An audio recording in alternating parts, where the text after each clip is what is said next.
Previous lecture में हमने discuss किया था CPU communication with the peripherals. तो आज इस लेक्चर में हम डिस्कस करेंगे asynchronous and synchronous data transfer between the peripherals and CPU.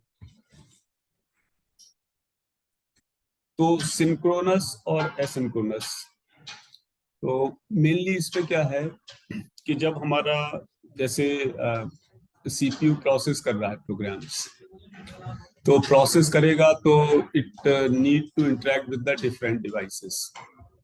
Input output होगा बीच में, प्रोग्राम की प्रोसेसिंग के बीच तुम्हारा प्रोग्राम चल रहा है कोई भी, तो इनपुट आउटपुट होगा। तो उसमें दो पॉसिबिलिटी हो सकती है कि पहला केस तो ये है कि जिसमें सीपीयू प्रोसेसिंग स्टार्ट करता है और जब इनपुट आउटपुट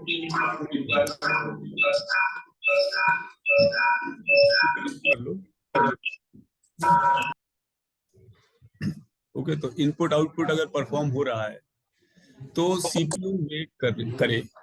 पहली सिचुएशन ये हो सकती है कि सीपीयू नीड टू वेट कि जब तक इनपुट आउटपुट कंप्लीट ना हो जाए, और दूसरी सिचुएशन ये हो सकती है कि इनपुट आउटपुट में तो टाइम लगता है, as we know, because input output devices are too slow than the CPU. तो जब भी कोई भी इनपुट आउटपुट होगा उतनी देर में तो सीपीयू बहुत सारी प्रोसेसिंग कर सकता है। तो अगर इनपुट आउटपुट ऑपरेशन परफॉर्म हो रहा है तो उस ड्यूरेशन पे जो दूसरी सिचुएशन है वो सीपीयू क्या करे कि दूसरे किसी प्रोग्राम को प्रोसेस करने लगे। ठीक है, सिंपल केस में पहला तो यह है कि सीपीयू वेट करे, जो कि ओल्डर मोनो प्रोग्रामिंग कंप्यूटर्स में होता था, जहां मल्टी प्रोग्रामिंग नहीं होती थी, और सम 40-50 इयर्स बैक जो कंप्यूटर थे उसमें यही था कि एक ऑपरेशन एक बार में हो सकता है। तो जो सिंपलेस्ट केस है कि इनपुट आउटपुट परफॉर्म हो रहा है, तो CPU need to stop its processing for the program. जब तक इनपुट नहीं मिल जाएगा या आउटपुट नहीं चला जाएगा तब तक सीपीयू वेट करता रहेगा। तो ये केस हमारा कहलाता है synchronous input output. Some synchronization is there. Synchronization इस सेंस में कि हाँ सीपीयू वेट कर रहा है, let the IO be finished, then CPU will start again the processing. दूसरा केस कि इनपुट आउटपुट की रिक्वायरमेंट हुई, सीपीयू दूसरे प्रोसेस पे स्विच हो गया, तो वो है हमारा एसिंक्रोनस, जिसमें सीपीयू वेट नहीं करता है और it need to continue its processing. तो ये दोनों केस हैं हमारे, सिंक्रोनस और एसिंक्रोनस। अब इसमें थोड़ा सा मैकेनिज्म है सिंक्रोनस और एसिंक्रोनस में, उसको हम यहाँ डिस्कस करते हैं। तो जब सीपीयू हमारा वेट कर रहा है सिंक्रोनस के केस में, वेट किसके लिए? इनपुट आउटपुट कंप्लीट होने के लिए। तो उस बीच सीपीयू कुछ भी नहीं करता है, ठीक है।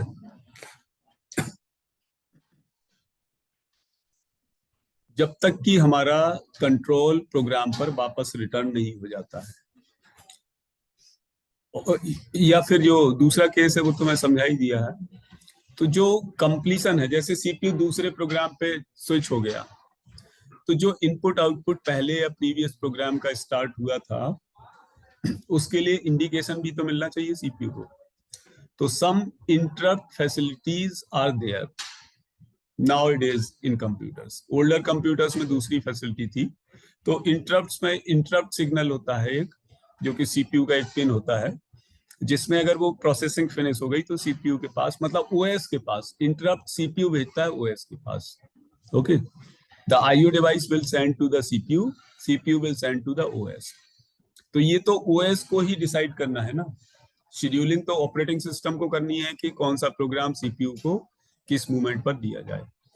ओके, तो interrupt will be arrive to the OS, और ओएस अब डिसाइड करेगा कि जो पहला प्रोग्राम था उसको कंटिन्यू करना है या जो करंटली रनिंग प्रोग्राम है उसी को ही चलाना है। It will be decided by the OS, the scheduling mechanism.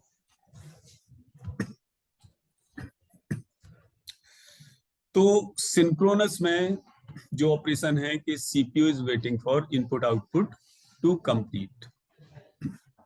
तो ये दो तरीके से हो सकता है। कुछ कंप्यूटर्स में स्पेशल वेट इंस्ट्रक्शंस होते हैं। तो वेट इंस्ट्रक्शन क्या करते हैं कि वो करते कुछ नहीं है, केवल सीपीयू को आइडियल रखते हैं कि CPU sits ideally until the IO will be complete. या दूसरा जो मैकेनिज्म है, इसी में सिंक्रोनस में ही बता रहा हूँ, सिंक्रोनस में जिसके सीपीयू वेट करता रहता है, तो या तो उसमें वेट इंस्ट्रक्शन होंगे, और जिन कंप्यूटर्स में इस तरह के इंस्ट्रक्शन नहीं होते हैं तो वो वेट लूप के थ्रू ये सीपीयू आइडियल रहता है। वेट लूप मींस के इनफाइनाइट टाइप का लूप, जैसे गो टू दिस, तो लूप जंप लूप चला और फिर लूप के स्टार्टिंग में आ गए, फिर लूप चला फिर स्टार्टिंग में आ गए, जब तक कि कोई इंडिकेशन ना मिल जाए सीपीयू को कि now loop has to be stopped. तो वेट लूप हमारा क्या है, तब तक चलता रहता है जब तक कोई इंटरप्ट ना आ जाए। अब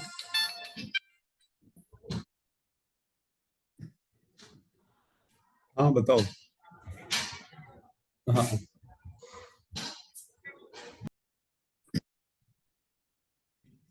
तो इसमें एक मैकेनिज्म होती है पोलिंग।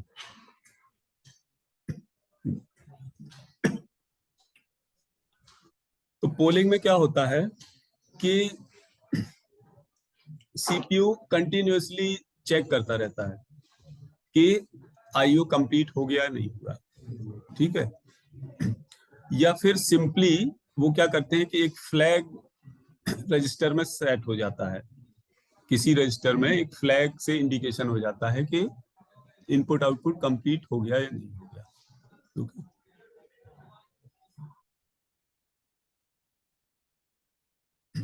तो इस अब जो एसिंक्रोनस आईओ है, अभी तो हम सिंक्रोनस की बात कर रहे थे, तो एसिंक्रोनस इनपुट आउटपुट आईओ का बेनिफिट क्या हो सकता है? बेनिफिट ये है कि पहली चीज तो मल्टी प्रोग्रामिंग परफॉर्म हो जाएगी, जिससे कि सिस्टम की एफिशिएंसी हमारी इंक्रीज हो जाएगी। और दूसरा कि जब आईओ हमारा हो रहा है तो सीपीयू दूसरे किसी टास्क पे, दूसरे आईओ डिवाइस पे या किसी दूसरे प्रोग्राम पे स्विच कर सकता है। और वो इसलिए क्योंकि आईओ ऑपरेशंस सीपीयू के कंपैरिजन में बहुत स्लो होते हैं। अब सिंक्रोनस डेटा ट्रांसफर में क्लॉक पल्स का मतलब सिंक्रोनस हो या एसिंक्रोनस, एक क्लॉक पल्स का कंसेप्ट आता है। सीपीयू की क्लॉक होती है, जानते हो। इसी तरह जो डिवाइसेस हैं, अगर उसमें कंट्रोल स्ट्रक्चर है, जैसे हम कल बात कर रहे थे कि अगर आईओ डिवाइस सीपीयू से डायरेक्ट कम्युनिकेट करती है, डायरेक्ट की बात कर रहे हैं, तो अगर डायरेक्ट कम्युनिकेट करती है तो उस डिवाइस में क्या होना जरूरी है? प्रोसेसिंग चिप, नहीं तो कम्युनिकेट कर ही नहीं सकती, because CPU is only connected to the main memory, RAM ROM. तो अगर किसी भी डिवाइस से कनेक्ट मतलब सीपीयू को कम्युनिकेट होना है तो उस डिवाइस में प्रोसेसिंग कैपेबिलिटी होनी चाहिए। तो वी एज्यूम के प्रोसेसिंग कैपेबिलिटी है, अगर प्रोसेसिंग कैपेबिलिटी है तो it has the smallest some minimum processor. और प्रोसेसर जहां भी होगा तो प्रोसेसर में कुछ रजिस्टर्स होंगे और कंट्रोल यूनिट होगा, चाहे वो मिनिमम हो। जैसे हम जानते हैं कि जो हमारी होम अप्लायंसेस हैं, वॉशिंग मशीन है, उसमें भी प्रोसेसर होता है जो मिनिमम प्रोग्राम को डिस्प्ले करता है, जो बजर के लिए रिस्पॉन्सिबल होता है, टाइमिंग। जैसे होम अप्लायंसेस हैं हमारी, सपोज जो स्मार्ट फ्रिज, उसमें भी प्रोसेसर होता है, चिप लगी होती है जो इंडिकेट करती है अगर डोर खुला रह गया या टेम्परेचर हमारा कंट्रोल करना है या कुछ करना है, नेटवर्क। तो वही अगर हमारी डिवाइस है कोई जो सीपीयू से कम्युनिकेट कर रही है, जब हम सिंक्रोनस एसिंक्रोनस की बात कर रहे हैं और डायरेक्ट सीपीयू कम्युनिकेशन की बात कर रहे हैं, तो वी एज्यूम के डिवाइस में एक स्मॉलेस्ट प्रोसेसर है। प्रोसेसर मींस के कंट्रोल यूनिट उसमें भले ही मिनिमम हो, छोटा हो।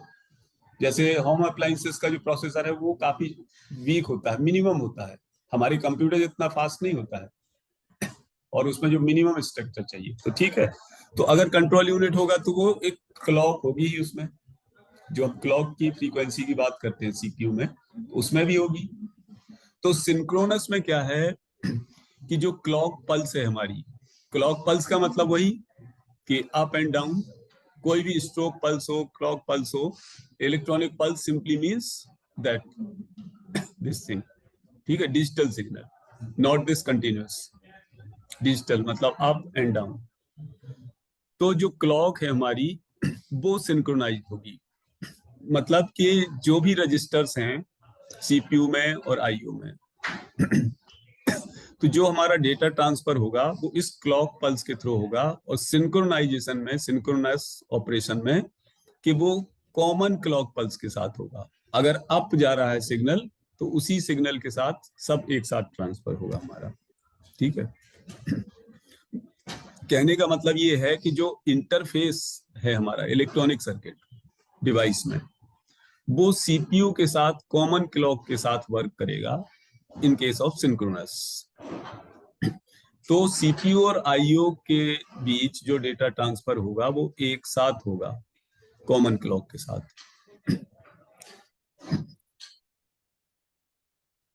तो ये क्या है कि हाँ, ये जनरली वो उस केस में होता है कि जब हमारी पेरिफेरल डिवाइसेस उसी कंप्यूटर के साथ अटैच हैं जिसमें सीपीयू है। इसमें जो हम ट्रांसफर या ये सब पढ़ रहे हैं, इसका मतलब ये नहीं कि we are concern with the this computer, personal computer. We are talking about the laptop, palm top, any kind of computers, network computers, where the input output operation may be from this computer to other computer. We are also taking the cases of such kind of computers, super computers, ठीक है।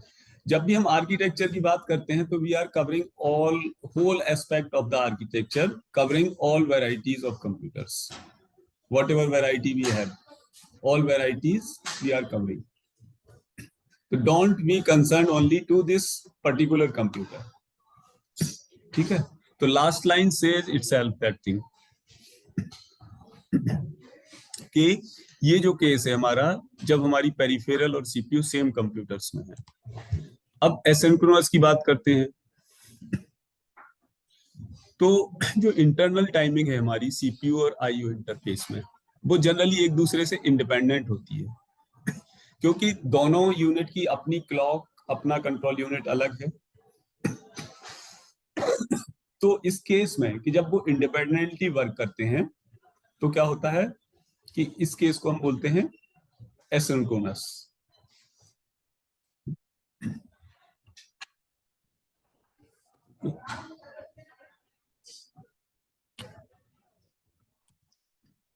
तो asynchronous transfer में हमारी common clock नहीं needed होती है, उसकी clock अलग है, उसकी अलग है, वो अपना इंडिपेंडेंटली वर्क कर रहा है। और सिंक्रोनस में क्या है, जो अभी मैंने बताया कि जो रजिस्टर्स हैं दोनों यूनिट के, आईओ के और सीपीयू के, वो कॉमन क्लॉक को शेयर करेंगे। एसिंक्रोनस में हर एक यूनिट की अपनी प्राइवेट क्लॉक है, अपना अलग पल्स जनरेटर है, और दे विल वर्क इंडिपेंडेंटली। तो एसिंक्रोनस डेटा ट्रांसफर मोड की तरफ आते हैं हम। सिंक्रोनस तो सिंपल केस हो गया। जो एसिंक्रोनस है, जिसमें सीपीयू उसको प्रोग्राम को लीव करके दूसरे प्रोग्राम पे चला जाता है या दूसरी प्रोसेसिंग करने लगता है। तो एसिंक्रोनस डेटा ट्रांसफर दो तरीके से होता है। पहला तो है स्ट्रोब कंट्रोल मेथड, और दूसरा है हैंड शेकिंग मेथड। तो स्ट्रोब कंट्रोल मेथड में क्या है कि एक स्ट्रोब पल्स यूज होती है। हमारी जो डेटा लाइन है या डेटा बस है, उसके साथ एक और signal line source to destination या डेस्टिनेशन टू सोर्स आती है, जो ये इंडिकेट करती है कि डेटा जो है डेटा बस पर अवेलेबल है। स्ट्रोब कंट्रोल मेथड से कि जो हमारी डेटा बस है डेटा ट्रांसफर के लिए, डेटा हमारा उससे फ्लो होना है, तो उसके साथ एक सिग्नल और जाता है सोर्स से डेस्टिनेशन की तरफ और वाइस वर्सा, जो ये इंडिकेट करता है, जैसे सोर्स ने डेटा पुट किया तो सोर्स उसको इंडिकेट करेगा डेस्टिनेशन को कि now data is available on the data bus. ठीक है, तो इसको पढ़ लो, 3 पॉइंट में यही है।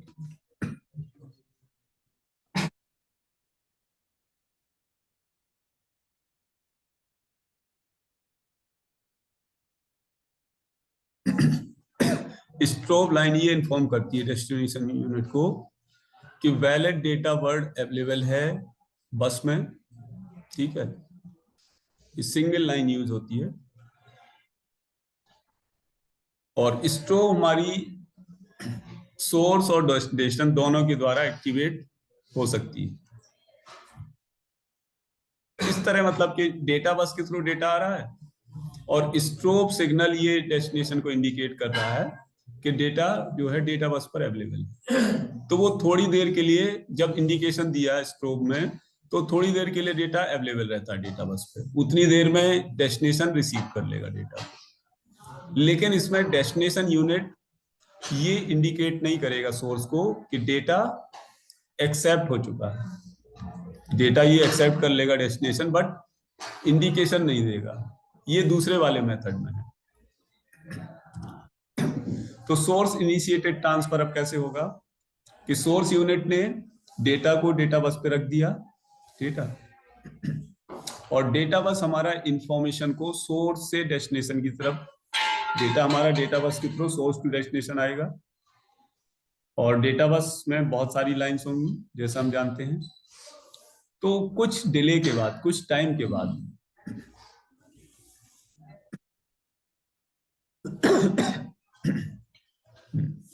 जब सोर्स ये इंश्योर कर लेगा कि डेटा हमारा स्टेडी स्टेट में आ गया, तो ये स्टॉप पल्स को एक्टिवेट कर देगा। पहले तो सोर्स क्या है कि डेटा को पुट कर देगा डेटा लाइन पर, और ये चेक कर लेगा कि सारा डेटा अवेलेबल हो गया, तो वो उसको एक्टिवेट कर देगा सोर्स यूनिट स्टॉप पल्स को। अगर यही ट्रांसफर हमारा डेस्टिनेशन यूनिट से होना है, ठीक है, तो डेस्टिनेशन यूनिट क्या करेगा,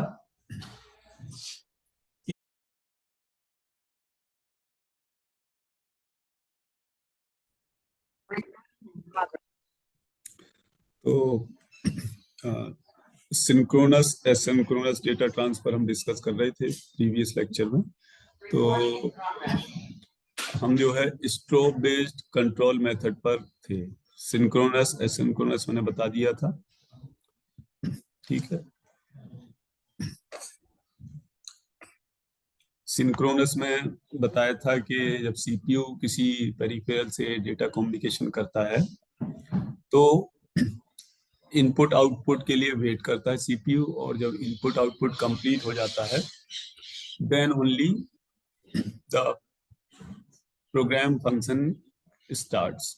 और एसिंक्रोनस में था कि अगर आईओ की रिक्वायरमेंट होती है बीच में, तो CPU switches to the other program, और जो इनपुट आउटपुट है वो हमारा चलता रहेगा, सीपीयू दूसरे प्रोग्राम पर स्विच हो जाएगा। तो अब इसमें एसिंक्रोनस डेटा ट्रांसफर मेथड पर थे हम, जिसके दो मेथड होते हैं एसिंक्रोनस के। एसिंक्रोनस मींस यही है कि मल्टी प्रोग्रामिंग का सपोर्ट, यानी सीपीयू कोई प्रोग्राम को प्रोसेस कर रहा है और बीच में कोई आईओ की रिक्वायरमेंट होती है, तो आईओ परफॉर्म होता है अलग से और सीपीयू दूसरे प्रोग्राम पर स्विच हो जाता है। और जब इनपुट आउटपुट कंप्लीट हो जाता है तो ये कंप्लीशन इंटरप्ट के थ्रू ओएस को पहुंच जाता है। तो एसिंक्रोनस डेटा ट्रांसफर के दो मेथड हैं, strobe control method and handshaking. तो बात करते हैं हम स्ट्रोब कंट्रोल मेथड की। आ जाओ।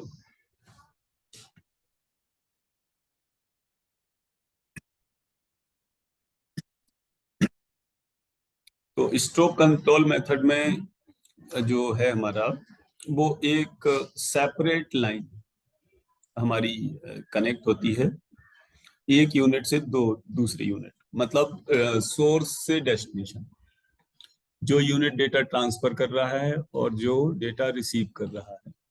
तो सोर्स हो गए और डेस्टिनेशन हो गए। तो एक अलग कंट्रोल सिग्नल, यानी एक सेपरेट कनेक्शन के थ्रू ये सिग्नल भेजा जाता है। ट्रांसफर होने के लिए। तो अगर अगर हम सोर्स की तरफ से देखें तो स्ट्रोब लाइन क्या करता है कि ये डेस्टिनेशन को इन्फॉर्म करता है कि डेटा हमारा बस पर अवेलेबल है ट्रांसफर के लिए। It only indicates this thing के डेटा अवेलेबल है डेस्टिनेशन को। तो जो ये स्ट्रोब पल्स है ये सोर्स और डेस्टिनेशन दोनों के द्वारा एक्टिवेट की जा सकती है। तो सिंपल अरेंजमेंट ये है कि सोर्स है और डेस्टिनेशन है जिसमें डेटा बस के थ्रू डेटा ट्रांसफर होगा और स्ट्रोब सिग्नल इंडिकेट करेगा डेस्टिनेशन को कि सोर्स ने डेटा बस पर पुट कर दिया है, सो दैट डेस्टिनेशन यूनिट इस डेटा को एक्सेप्ट कर लेगा और ये जो डेटा अवेलेबल है वो कुछ टाइम के लिए अवेलेबल होगा। उस टाइम ड्यूरेशन में ये डेस्टिनेशन डेटा को हमारे रिसीव कर लेगा जो सोर्स के द्वारा भेजा गया है। तो जो एक्चुअल स्टेप्स हैं वो ये हैं कि सोर्स यूनिट पहले जो है डेटा को डेटा बस पर पुट कर देगा और ठीक है, क्योंकि डेटा बस के थ्रू ही इंफॉर्मेशन हमारा कैरी होना है सोर्स से डेस्टिनेशन। और जो बस है डेटा बस उसमें तो मल्टीपल लाइंस होती हैं, इसी तरह एड्रेस बस पर भी मल्टीपल लाइन होती है। स्ट्रोब सिग्नल केवल एक सिंगल लाइन का है जो सिंगल पल्स से उसको डिनोट करेगा। तो कुछ टाइम बाद जब डेटा हमारा स्टेडी स्टेट पर आ जाएगा, ठीक है, तो सोर्स जो है स्ट्रोब पल्स को एक्टिवेट करेगा। पहले तो डेटा उस पर पुट होता रहेगा बस पर और जब एक ऐसा टाइम आएगा तो सोर्स स्ट्रोब पल्स को एक्टिवेट कर देगा। अगर डेस्टिनेशन यूनिट इनिशिएट कर रहा है ट्रांसफर तो डेस्टिनेशन यूनिट भी स्ट्रोब पल्स को एक्टिवेट करेगा और ये सोर्स को इन्फॉर्म करेगा कि डेटा को प्रोवाइड करने के लिए, ठीक है। Destination unit sends the signal to the source saying के सेंड द डेटा नाउ। तो सोर्स यूनिट उसको रिस्पॉन्ड करेगा जो डेस्टिनेशन से हमारा रिक्वेस्ट आई है डेटा को सेंड करने के लिए। तो सोर्स यूनिट डेटा को डेटा बस पर पुट कर देगा। तो अब इस मूवमेंट पर डेटा बस और स्ट्रोब सिग्नल दोनों एक्टिव स्टेट में होंगे कुछ टाइम के लिए, ठीक है, जिससे कि डेस्टिनेशन यूनिट डेटा को रिसीव कर लेगा। डेस्टिनेशन यूनिट से जो स्ट्रोब पल्स आएगी वो सोर्स की तरफ इस तरह आएगी कि ये सोर्स से रिक्वेस्ट कर रहा है, इंडिकेट कर रहा है कि सेंड द डेटा, और सोर्स उसको डेटा बस पर पुट कर देगा और अब डेटा बस और स्ट्रोब पल्स दोनों एक्टिवेट होंगी सर्टेन ड्यूरेशन ऑफ टाइम के लिए, जिससे डेस्टिनेशन यूनिट डेटा को रिसीव कर लेगा। अब अगर डेटा ट्रांसफर डेस्टिनेशन यूनिट द्वारा इनिशिएट किया जा रहा है तो इसमें जो लिखा है कि destination unit uses following edge of the strobe pulse.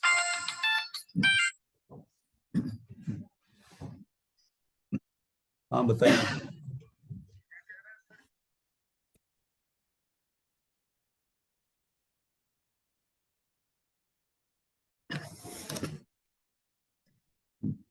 तो इसमें क्या है कि फॉलोइंग एज जो लिखा है ये हमारा स्ट्रोब पल्स डिजिटल सिग्नल है, ओके। तो डिजिटल सिग्नल है तो डिजिटल सिग्नल में क्या है, या डिजिटल हो या एनालॉग हो, वो ऊपर जाएगी वेव और नीचे आएगी। तो फॉलोइंग एज से मतलब वो जो नीचे वाली एज है, ठीक है। इतना हमें डिटेल में जाने की जरूरत नहीं है कि हमें तो केवल स्ट्रोब पल्स से मतलब है। तो अब जब सोर्स यूनिट डेटा को रिसीव कर लेगा, वो सॉरी डेस्टिनेशन, तो अब ये जो है स्पीकर खुला है कुछ हमारा नहीं। आ जाए। तो अब जब डेटा रिसीव हो जाएगा तो स्ट्रोब पल्स को डिसेबल कर दिया जाएगा और सोर्स यूनिट क्या है कि डेटा को रिमूव कर लेगा एक सर्टेन टाइम इंटर के बाद। जो स्ट्रोब पल्स डिसेबल की गई है उसका मतलब ये है कि अब डेटा बस पर कोई डेटा वैलिड डेटा अवेलेबल नहीं है,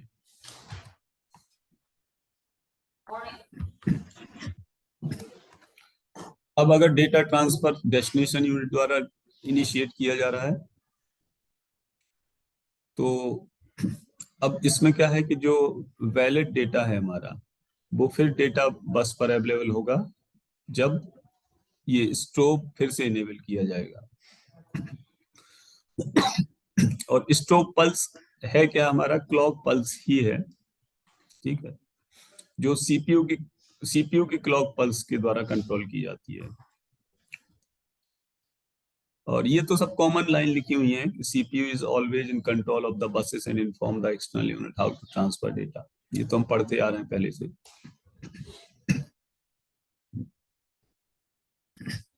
अब इसमें एक कमी है स्ट्रोब पल्स में कि सोर्स ने, हाँ बताइए।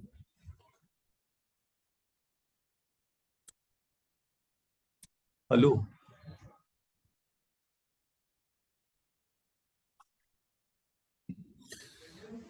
इसमें एक्चुअली जो कमी है इस स्ट्रोब पल्स मेथड में कि सोर्स को कोई इंडिकेशन नहीं होता है।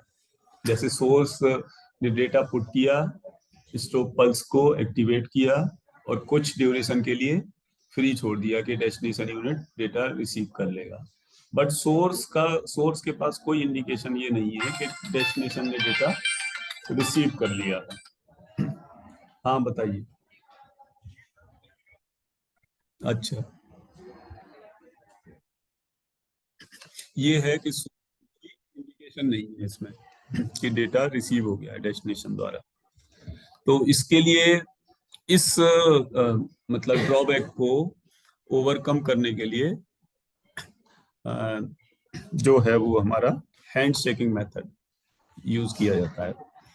तो अगर इसको थोड़ा मोटा मोटा समझें कि हैंड शेकिंग मेथड क्या है, कि इसमें केवल एक लाइन और एक्स्ट्रा है या एक सिग्नल और एक्स्ट्रा है जो ये इंडिकेट करता है कि मतलब डेस्टिनेशन से सोर्स की तरफ कि data has been received by the destination.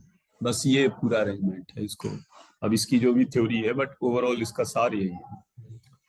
तो इस स्लाइड में तो यही इसी के बारे में लिखा हुआ है। एक सेकेंड कंट्रोल सिग्नल इंट्रोड्यूस किया जाता है तो जिससे डेटा भेजने वाले यूनिट को एक रिप्लाई मिल जाता है।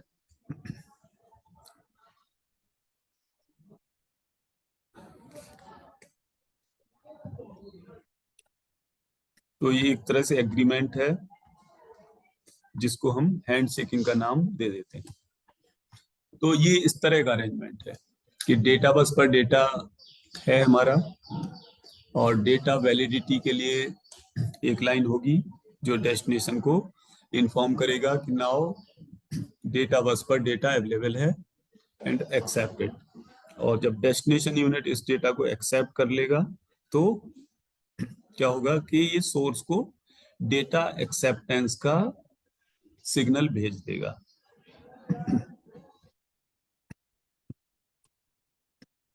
तो asynchronous transfer between two independent units.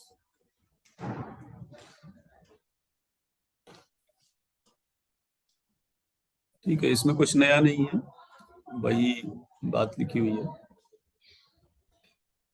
ये टाइमिंग डायग्राम की बात कर रहे हैं, तो अगर हम इसको टाइमिंग डायग्राम पर देखें तो वो तो थोड़ा इंटरनल चले जाएंगे ज्यादा। तो जो हैंडशेक कंट्रोल है हमारा वो उसमें दो कंट्रोल लाइन होती है, डेटा वैलिड लाइन और डेटा एक्सेप्टेड लाइन। तो स्ट्रोब कंट्रोल मेथड में एक तरह से जो स्ट्रोब था वो केवल डेटा वैलिडिटी के लिए डेटा वैलिड लाइन शो कर रहा था। इसमें एक डेटा एक्सेप्टेड लाइन और इंट्रोड्यूस हो गई जो कि डेस्टिनेशन यूनिट द्वारा सिग्नल भेजा जाएगा सोर्स को डेटा एक्सेप्टेंस के रिगार्डिंग। डेटा वैलिड लाइन क्या करती है, ये सोर्स यूनिट इसको इनिशिएट करता है, जिस डायरेक्शन में डेटा फ्लो होता है उसी डायरेक्शन में ये डेटा वैलिड लाइन पे सिग्नल फ्लो होता है सोर्स से डेस्टिनेशन की तरफ। और सोर्स यूनिट इसको यूज करता है डेस्टिनेशन को इन्फॉर्म करने के लिए कि बस पर डेटा अवेलेबल है या नहीं है। और डेटा एक्सेप्टेड लाइन ये डेस्टिनेशन यूनिट जनरेट करता है। जनरेट करने का मतलब कि लाइन तो वहां पे है ही, कनेक्शंस तो है ही, only the signal is sent by the destination, ये मतलब है। और डेटा वैलिड लाइन वो जो कनेक्शन है उसमें हमारा वो सिग्नल भेजा जाता है उसको कि डेटा अवेलेबल है। ये सोर्स को इन्फॉर्म करता है कि डेटा एक्सेप्ट हो चुका है। तो ये जो 4 स्टेप में प्रोसेस है उसका सीक्वेंस ये है। सोर्स यूनिट क्या करता है कि पहले डेटा को बस पर पुट करता है और डेटा वैलिड लाइन को इनेबल करता है। तो डेस्टिनेशन यूनिट क्या है कि ये डेटा को बस से एक्सेप्ट करता है और डेटा एक्सेप्टेड लाइन को इनेबल करता है। फिर सोर्स यूनिट क्या करेगा, डेटा वैलिड लाइन को डिसेबल कर देगा, जिससे कि डेटा जो अवेलेबल है बस पर वो इनवैलिड हो जाएगा। और ये destination unit data accepted line को डिसेबल कर देगा, ठीक है, डेटा एक्सेप्टेड लाइन को, और डेटा को एक्सेप्ट कर लेगा। Source unit and destination unit, तो ये कंप्लीट स्टेप्स हैं जिनके थ्रू ये ट्रांसफर हो रहा है। तो पहले सोर्स यूनिट ट्रांसफर को इनिशिएट करेगा, डेटा को डेटा बस पर पुट करेगा और डेटा वैलिड सिग्नल को इनेबल कर देगा। और जो डेटा एक्सेप्टेड सिग्नल है वो डेस्टिनेशन के द्वारा एक्टिवेट कर दिया जाएगा जब ये डेटा को एक्सेप्ट कर लेगा। तो पहले डेटा सोर्स द्वारा पुट किया जाएगा, फिर डेटा जो बस है उसको इनेबल कर देगा डेटा सिग्नल लाइन को सोर्स, और उसके बाद जो डेटा है वो डेस्टिनेशन द्वारा एक्सेप्ट कर लिया जाएगा। और इसके बाद सोर्स क्या है, डेटा वैलिड लाइन को डिसेबल कर देगा, जिससे कि बस पर जो डेटा है वो इनवैलिड हो जाएगा। और अब डेस्टिनेशन यूनिट क्या है कि ये डेटा एक्सेप्टेड सिग्नल को डिसेबल कर देगा।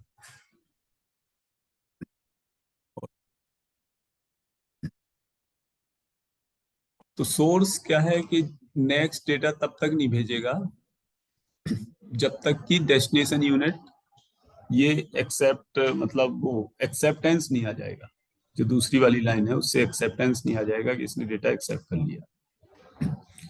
और जो नया डेटा एक्सेप्ट करेगा जब डेस्टिनेशन यूनिट, तो ये तभी कर पाएगा जब डेटा एक्सेप्टेड लाइन को पहले डिसेबल कर देगा। सीक्वेंस है इनका सबका। बाकी जो ट्रांसफर है सीपीयू और इंटरफेस यूनिट का, वो स्ट्रोब सिग्नल की तरह ही है।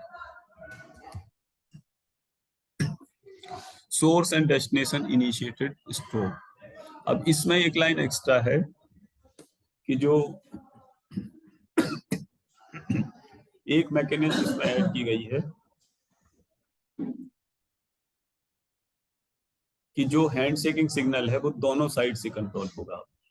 इसमें सोर्स यानी सीपीयू डेटा बस पर कोई डेटा पुट करेगा और डेस्टिनेशन को इन्फॉर्म करेगा रिगार्डिंग दिस, ठीक है। और डेस्टिनेशन यूनिट क्या करेगा, स्ट्रोब को इनिशिएट करेगा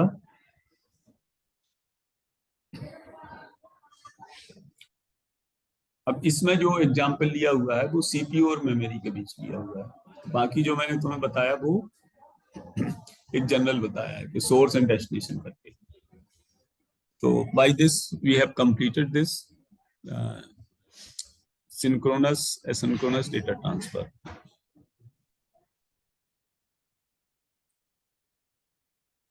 तो इसको मैं एंड कर देता हूँ, फिर दूसरा लेक्चर इनिशिएट करता हूँ।